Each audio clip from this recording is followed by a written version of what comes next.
Well, hey there, Mama, and welcome back to the Mom's Overcoming Overwhelm podcast, episode number 168. I'm Emily McDermott, and I'm here beside you on this journey as we work together to declutter your home, head, and heart. Today, we are talking about how to live slow in a hustle-driven world, and perhaps you have some ideas about what slow living could be. Or maybe you think, how could I possibly live slow when everything around me is going so fast, especially with the end of the year in sight and the holidays coming up? So today I am talking to Stephani O'Day. She was on the podcast back in episode 112, and she is a New York Times bestselling author and the host of the Slow Living podcast. And we're going to be talking about her newest book, Slow Living, Cultivating a Life of Purpose in a Hustle-Driven World. We talk about several things, including her definition of FOMO, how we can use the idea of a GPS to help us with active planning as we pursue a slow living lifestyle. So I know you're going to love this conversation. So what do you say? Grab the notebook and pen and let's dive into this conversation with Stephani O'Day. Hey there, Mama. Are you tired of all the stuff crowding your home, calendar, and mind? Do you wish you could say goodbye to the endless to-do list running around in your head? Want to declutter but don't know where to start? You're in the right place. Welcome to Mom's Overcoming Overwhelm, where you will find proven and practical solutions to declutter your home, head, and heart. Hi, I'm Emily, a wife, boy mom, and simplicity seeker. I struggled to get pregnant and felt overwhelmed until I discovered decluttering could create the physical and emotional space I needed to become a mom. Now, 2 kids later, I've transformed my life and motherhood by developing simple systems around decluttering, capsule wardrobes, kid stuff, cleaning and tidying, meal planning, time management, and more, and I can't wait to share them with you. If you're ready to reclaim the time and energy you crave, be present with your kids, and finally enjoy the life and motherhood you so deserve, let's kick overwhelm to the curb, shall we? Grab your lukewarm coffee, your notebook and pen, and clear up some counter space. Let's do this. Well, hi, Stephani. Thank you so much for coming back to the Mom's Overcoming Overwhelm podcast. I am really excited to talk to you today. I'm thrilled. I'm really excited. Really Yeah. excited. And then no one knows, but we had a whole bunch of like super funsies behind the scenes Oh my stuff gosh, that we just always. we went through it in a calm, collected way. It must be our slow living. It just allows us to, wait. Allows us to pace, which we're going to be talking about.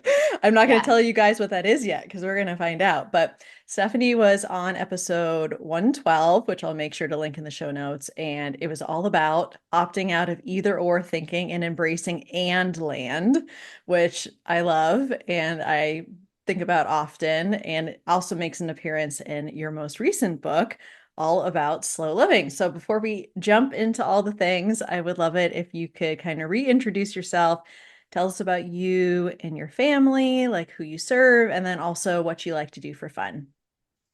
Absolutely. I am like beyond thrilled to get to chat with you again. So thank you. Thank you Yeah, very of much course. for welcoming me. The new book is called Slow Living, Cultivating a Life of Purpose in a Hustle-Driven World. And I think the reason I really wanted to write this book is I keep being told that it's so hard right now and you can't tune out hustle culture and it's everywhere and it's prevalent and I have no choice but to embrace it for myself and then for the 3 kids that I'm raising. Mhm. And my ideas are wrong. And so I sort of wanted to prove to myself and to others and to my own children that you can choose on purpose to cultivate a life that you've designed and learn to tune out the noise and the nonsense. So that's really what this book is about. Is just because everybody else is doing it, it doesn't mean you have to also. And then as for fun, because I want to make sure that I answer your question Yeah. properly, I like to decide to have 2 things that are all for myself. So 2 hobbies, one for my brain and one for my body. And right now for my body, I'm very into yoga Mhm. and decided to get yoga certified. So I'm in the process of going through that, and I can tell that I'm getting stronger And it's also very helpful with my bouncy brain. And it's interesting because you can't tell because, well, we're on Zoom and then people are listening on audio. But I found this pair of jeans. And so I wore it and I'm coming into the office this morning. I'm like, Adam, does this look like sausage casing? And he's just laughing and laughing because the scale makes no sense. The scale says I actually weigh more than I did 3 or 4 months ago. And so that really is kind of scrambling my brain. Yet these jeans fit okay. So there you go. You love yoga, good for both your brain and your body. And then lately for my brain, and this is a fantastic way for me to keep in touch with my kids in college, is we've been doing Wordle. And Oh, so yeah. we text each other every day how many tries it took to capture the Wordle of the day. And I find myself getting very itchy if I don't have 15 or 20 minutes for myself to do the Wordle and connect with the kids. Yeah. Yeah, I have a lot of friends that are big Wordle fans. I haven't tried it yet. I think it's maybe because I write poetry as part of my side gig, so I get some of that like creative wordplay stuff.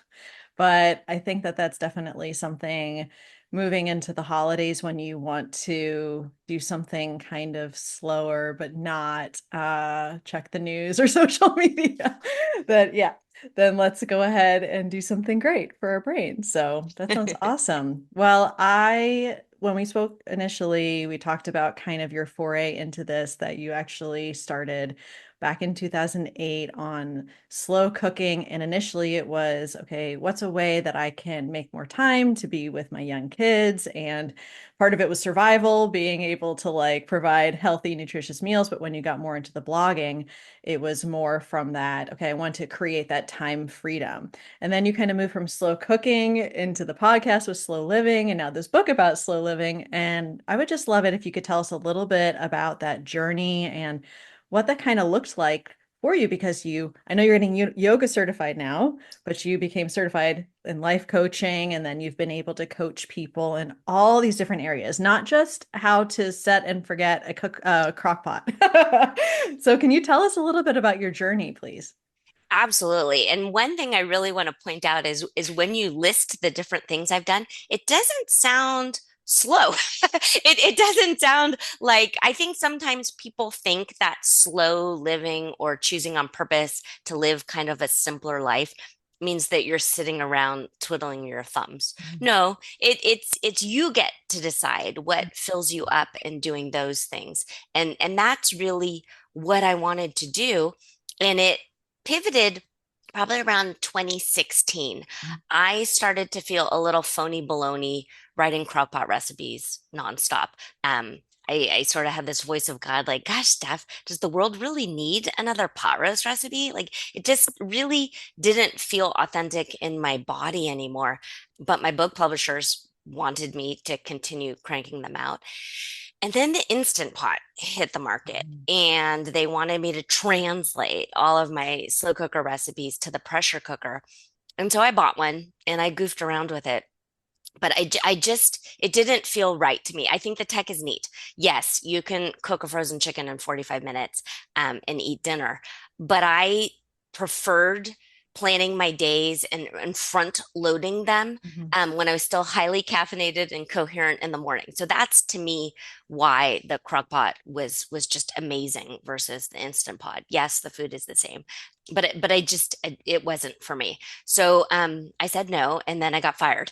Um, so that was a real thing, and I needed to kind of take a long look at where it was and what I wanted to be known for, and it wasn't just coming up with a whole bunch of pot roast or chili recipes. Mhm. So I started the Slow Living podcast really as a way to prove to the publishers that there was an audience, that there were other people who were still interested in listening to me and reading my writing, but they didn't necessarily just need recipes. And so I sort of started it with the idea of let's create a recipe for living, Mm. but in kind of this slow, steady, and sustainable way. Oh, I love that. And also, I have an Instapot that was given to me by my sister-in-law. I have yet to use it. That thing scares me. Yeah, no, it's true. And I'm glad you said that out loud because I was just on the phone with my friend Jennifer chatting about it because she says her sons want her to get a rice cooker. And I'm like, well, I think your Instant Pot has that. And she goes, oh, that thing terrifies me. And I think it's a great kind of analogy for, our culture thinking that things are the same, so let's just speed it up. Because when you were saying like the food is, the same, it is and it's not, right? Because when you have food that's like cooking slowly, the low and slow, 8 hours versus 45 minutes, I find at least that the flavors are different, the textures are different, right? And so our culture is very much like, okay, here's this thing. Like, how can we speed it up? How can the pressure cooker is a great analogy. Like, how can we apply pressure and have it go faster? But there's something lost when you're speeding up the process rather than slowing down. So I love the connection between that and, right, the lives that we're trying to live. Thank you. I appreciate, well, and with your writing background, I love that our brains are similar with Yeah. metaphors and similes and Yes. all of that kind of thing. And I think it's just in a nutshell and how I'm trying to raise these kids of just because you can do Mhm. something fast, it really doesn't mean that you should. And it's trying to tune out the shoulds and Mhm. and people and other things. And slow living, the acronym is to simply look only within. And when you do take the time to tune out the noise and the nonsense of social media, of hustle culture, of teachers, well-meaning teachers, but saying, "Oh, no, no, it has to be this way and this way only," and being a little curious and thinking, really, is that really what it is I want? And when you take the time to look within and go quiet, your subconscious, your gut, your intuition brings you answers. And Yeah. that's what I want you to poke at and be curious. Yeah, I find that with minimalism, people have a lot of misconceptions or preconceptions about what it is. Okay, you can only own three forks or whatever. Very legalistic. Have you found that people have had these preconceived notions when it comes to what slow living is? You're like, okay, I wrote this book about slow living, and they're like, oh, does that mean such and such? I'm just curious if anyone has come to you with these certain preconceived notions that are like maybe they think you're just lounging on your couch all day. Like what what are some Yeah. of these preconceived notions and what has been the experience for you and some of like the benefits that you have found in your life, or even you mentioned your kids that you've been able to see in their lives too by embracing this lifestyle? Yeah, absolutely. I think we're raised in this way where we want the answers for the test. We want to make Mhm. sure we're doing it right.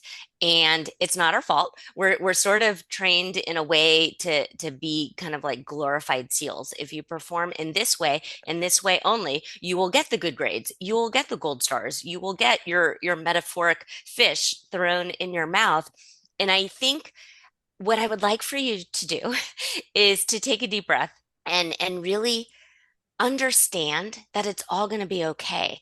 And while there's clickbait all over the place, and since I spend time working online as well as you do, it's a lot sexier and it really it gets people to click if you say these are the top 3 things you need no matter what. And then we're like, oh, well, let me do it. But in real life, there's so much nuance. There's so much shades of gray. And Mhm. when you take the time to kind of simplify and slow down and ask yourself, am do I even like what I'm doing right now? Like, do I like going to the gym?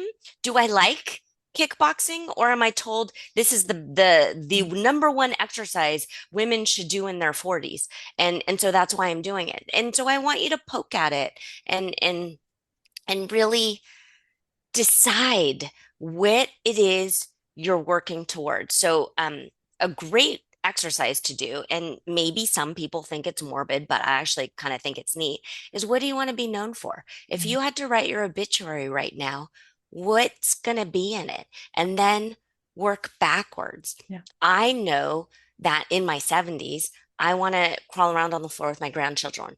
I Mhm. want to garden. Um, I want to be able to bring my own groceries in and out of the house. So in order to do that, I need to work now to maintain flexibility, to maintain muscle strength, um, keep track of my lung health and cardio.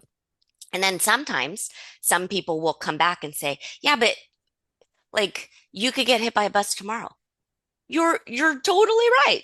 But why should you plan for that? So I mean, Mhm. if we're lucky, life is long. So plan for that. And yes, that's all aspects of your life, your finances, your health, your relationships. I think sometimes in hustle mode, and then especially in the online space of which we're in, we're so focused sometimes that we've got blinders on and we're chasing this arbitrary goal, and in doing so, we're leaving collateral damage. So, what's the point of meeting a certain marker or accolade at work if in the process you're burning down your marriage?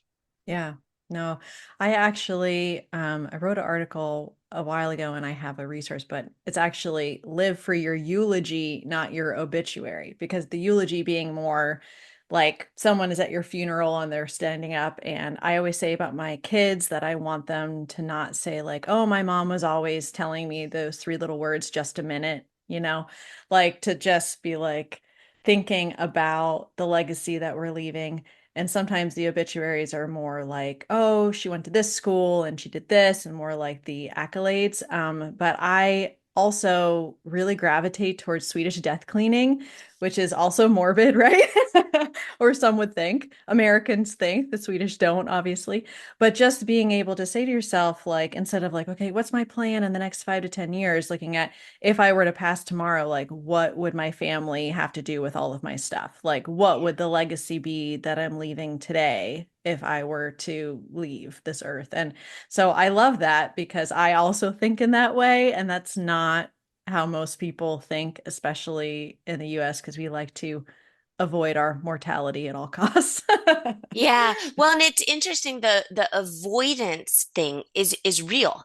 Yeah. So and that's why sometimes some people like to buy because they're Yes. feeling uncomfortable. They're feeling anxious. They think, oh, this one shiny object will solve all my problems. But really, it's the inner stuff that has to Mhm. get worked on. And so when you are purposefully slow and you're kind of cultivating this life of your dreams, sometimes it is uncomfortable. And I would like for you to kind of work through those uncomfortable feelings Yeah.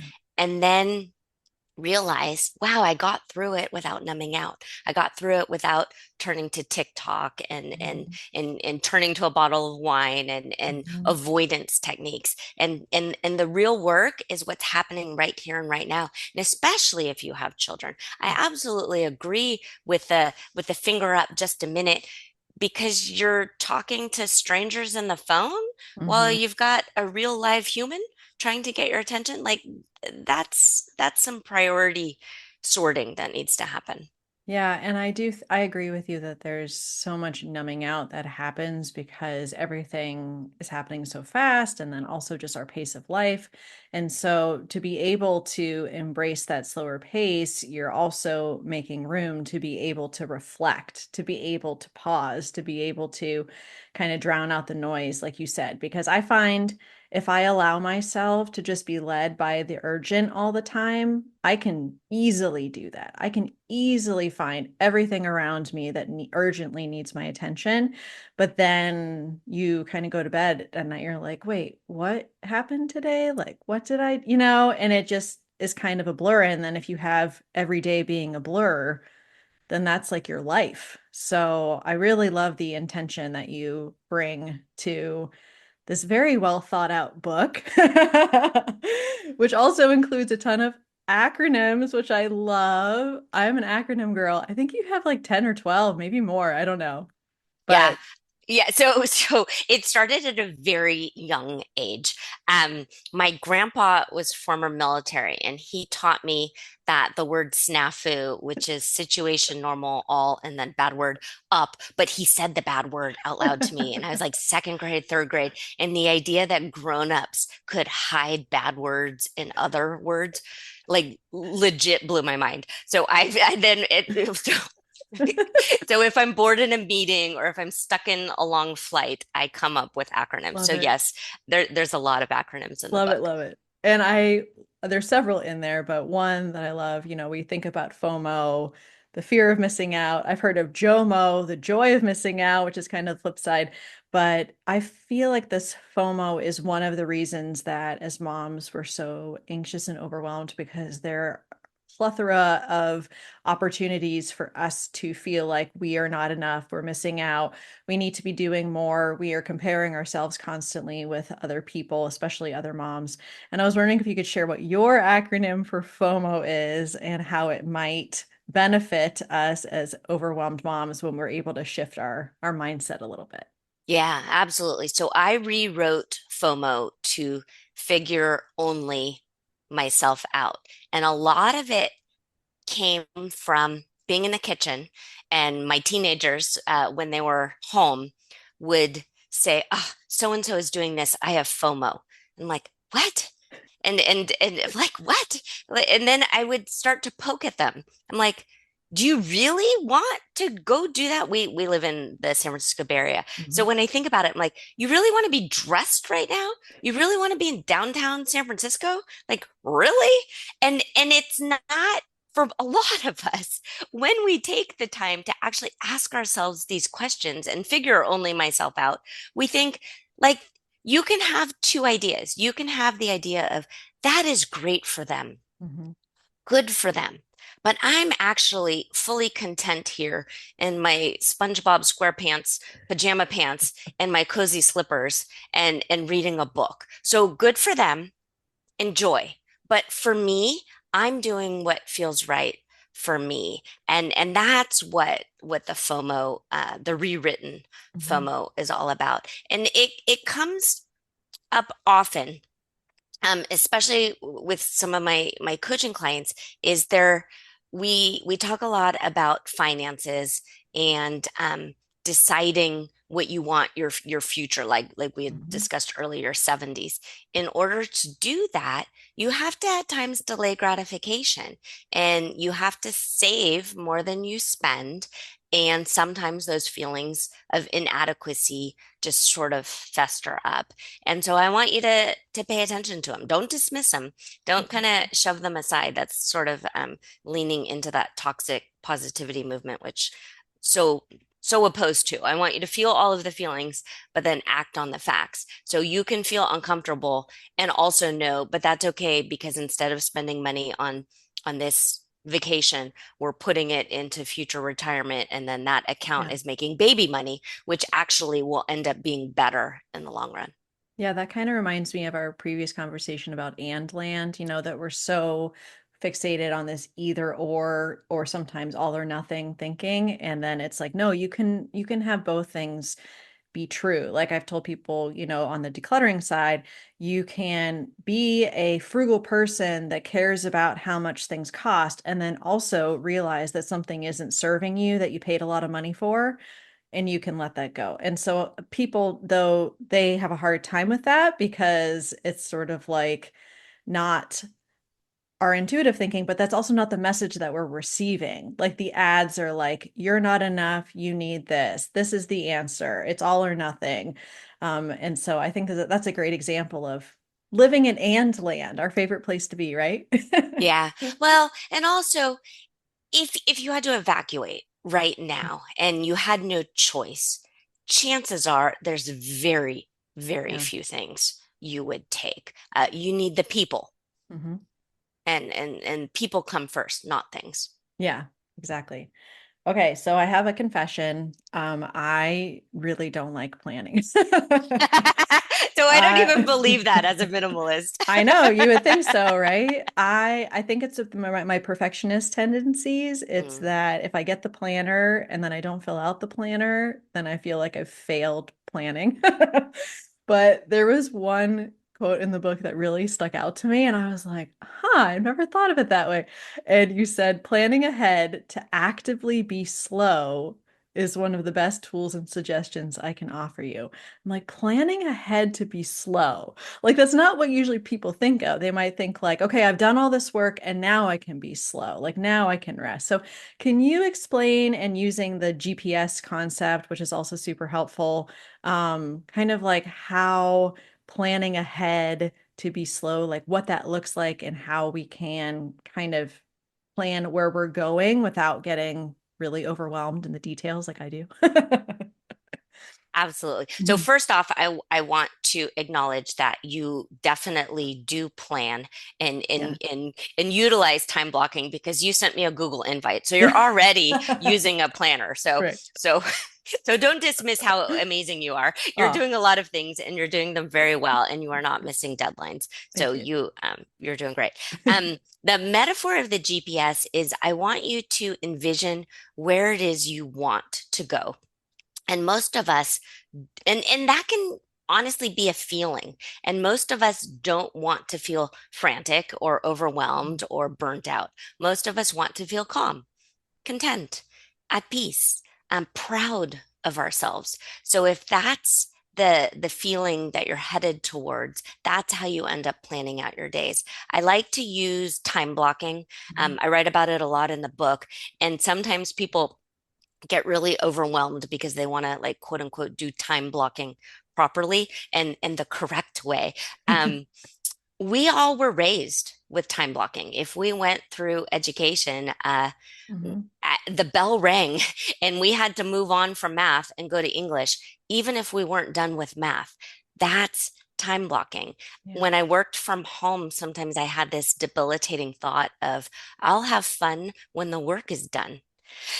Yikes. Mhm. Because if you own a small business, the work is never done. If you're trying to housekeep, the work is never done, especially if you have little children in the house.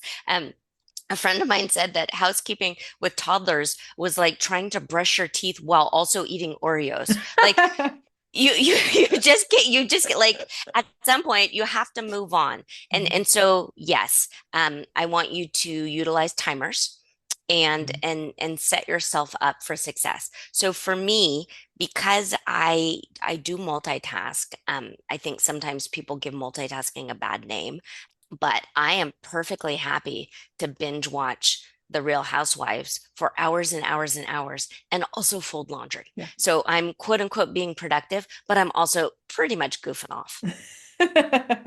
I do the same thing. That's why I'm like, okay, I'm gonna, or I listen to audiobooks, while I walk and that kind of thing. So, yeah, I love that. And I love the kind of difference between, therapy, which can be kind of more the focus on your past, and then more of like that life coaching that is looking forward. That was like a really helpful way to describe that, because I feel like sometimes the stories that we tell ourselves that are kind of preventing us from going that direction are based upon like things in the past, or what we're telling ourselves, especially as moms, like, okay, well, this happened this day, and so that means that I can't do, such and such. And I have really been trying to kind of, you mentioned also in the book the ants, the automatic negative thoughts, which we've talked about on the show before.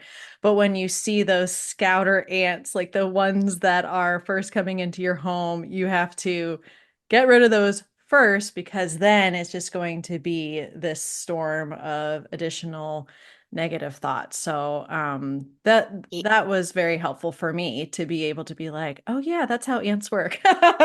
Yeah, yeah. So I apologize for all of the environmentalist That's book like people in the world, and I get it. So ants, it's Maxwell Maltz, who is a psychologist, and he wrote Psycho-Cybernetics, and so Mhm. I use that theory of ants, which is automatic negative thoughts, Mhm. and all of us have hundreds and hundreds of thousands of thoughts every day. Some are helpful, useful, and some are not. And so if you have this kind of, like, quote unquote GPS set and you know where you're going, as much as you can, follow the productive and helpful and useful thoughts Yeah. to propel you forward. It doesn't mean that negative thoughts are wrong or that you're doing something like inappropriate if you have them. It's just something to be aware of. And absolutely, if you can't get over a specific instance from your childhood or a traumatic event, yes, please pay attention to that. I'm not dismissing therapy. I'm not Right. dismissing mental health in any way. But as we all know, the world keeps on spinning. Mhm. So you can have a horrible something happen in your life, but unfortunately, the rest of the world is still happening. And it was really eye-opening for me. I remember vividly when my grandpa died, my whole world at that time collapsed. Mhm. And all of my family, my grandma, everyone, like this was such a great, big, huge, big deal. And then I went outside and there's people walking around drinking their Starbucks, and it just was like, whoa, like I actually have to keep moving on and doing things. I had little kids at home. I have to keep making the dinner. I have to keep doing this stuff even though this great big huge family tragedy happened. Yeah. And I think that what you were mentioning before, sort of like the toxic positivity, we don't, when we're feeling that, it's okay. Like to feel the feel, to be able to go through that, to grieve, to be able to know that moving forward, we're giving ourselves self-compassion, we're giving ourselves grace. These are so many things that I feel like in the last 8 years of being a mom, I've really been teaching myself more and more. And that kind of brings us to our next acronym, which I love. We alluded to it at the beginning, PACE, but just for everyone, because I'm going to be, of course, linking to your book in the show notes so they can grab it. But you have these 5 steps for slow living, declutter, which I love how declutter is first, by the way. And then know where you're headed. We were just talking about that, staying present and positive, taking action daily, and fine tune as needed. And I do feel like the staying present, positive, being able to recognize what we can control, what we can't control, like that sometimes is really tough as moms, especially for me. I'm like, wait, my kids aren't robots and they're not going to do what I tell them to do. But can you explain what this PACE acronym is and kind of how it can help us reduce our overwhelm as we're sort of on this slow living path? Yeah, so PACE is an acronym for Peaceful Acceptance of Changing Events. Mhm. And in real life, as we just discussed, it keeps on spinning. You could have lived in a neighborhood for 15 years, and then all of a sudden, someone maybe moves into the neighborhood, or maybe a developer decides to take a storefront down and turn it into an apartment complex, and you don't like that. So it's just going to continue to happen. And I think when you're feeling out of control, it's really easy to want to hold on tighter, especially to our kids. They're growing, they're changing. You would like them to stay in this particular pair of overalls forever, and you just can't. And so, yes, it brings up a lot of feelings. Acknowledge those feelings, and then find a way to somehow come to peace with them. So the peaceful acceptance of changing events is just acknowledging that change happens, and change happens even to the most type A of us. And it doesn't matter how controlly you can be. Mhm. There, life happens, and there's variables that you just cannot control. And it's better for your brain and your body to try as much as you can to let it go and accept. Yeah, and I feel like the hustle culture around us is always about like, okay, we're pushing through like a lot of resistance. And then, kind of the slow living is that acceptance, right? It is the peaceful acceptance rather than, okay, I'm going to dismiss it, I'm going to push through it, like all of these things. That doesn't feel good. Doesn't feel good to any of us, but it's great to have this kind of paradigm that you've created that is saying like, no, it doesn't have to be kind of this countercultural paradigm, really like this is okay. It's okay to live from this intentional, slower, peaceful place. And it's not what you're going to see going on around you, but that doesn't mean that it's not the best thing for you. Yeah. And sometimes, depending on who you're around, if you have that feeling of inadequacy or unworthiness because maybe the people you're with all the time are really on the go and they don't value as much as you do of saying no Yeah. and not overscheduling their kids and they're putting their kids in tons and tons of extracurricular activities and signing up for every summer camp and you and your family have decided actually we're not going to do that this year and instead we're going to spend time exploring our own backyard and going to the library Mhm. and doing very simple things and sometimes that does bring up these feelings of uncomfortableness. And maybe it means putting a pause for a little while on some of those friends Yeah. while you're being open to meeting new people and like-minded people. I just recorded an episode, it's not out yet, but on masking and people Mhm. pleasing. If you find that you're going through your everyday trying really hard to please other people or trying to fit in, pay attention to that. It might not be a red flag, but it might be a yellow flag and something to poke at because I want you to feel comfortable in your decisions and proud Yeah. of your decisions because that's where conviction and integrity comes from. If you're just following along what everybody else is doing and you don't actually have your own ideas and ethics and morals, that's where you feel floundery. And I want you to Yeah. feel strong and stable. Wonderful. This was such a wonderful conversation. It's a wonderful book.